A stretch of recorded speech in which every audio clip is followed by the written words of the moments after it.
Iš kur mes lietuviai tokie durni? Nu iš kur, kas mumise įdėjo? Mes giriamės atvirai kalbant savo, kokią mes turėjom valstybę, kokie mes buvom, kiek mes sukilimų darėm, kiek mes, pažiūrėkime istorijon.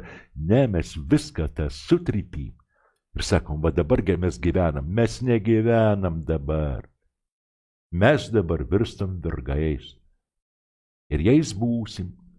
Ir pirmiausias prižiūrėtojas yra čia Lietuvoje. Liūdna, bet taip yra.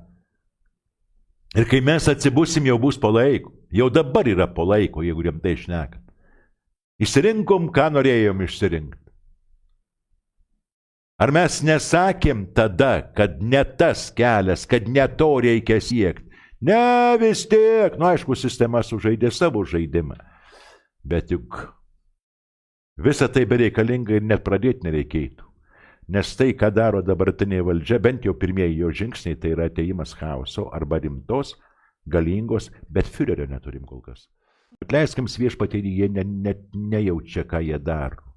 Jie yra įsitikinę, kad pasaulis tebesisuka tą pačią kryptimį ir kad viskas pasaulyje yra taip, o ne kitaip, kad vakarai yra patys stipriausi, kad Jungtinės Amerikos valstijos ir toliau yra hegemono būtent vaidmenyje ir kad ateis Mesijas Trumpas, kuris viską išgelbės, atstatys į vietą, duos snukį Putinui, reiškia privers visus paklusti ir taip toliau panašiai. Nieko panašaus į šitą mes nebesulauksim. Mes dabar laukiam Trumpo kaip Mesijo. Ateis Trumpas. Vat kaip jis pasakys, taip ir bus nušvilpt.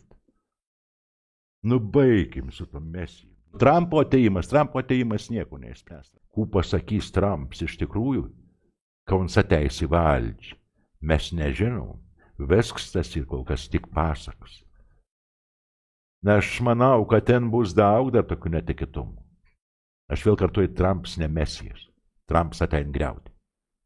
Ir jis visiškai nesiruoš ginti Europos.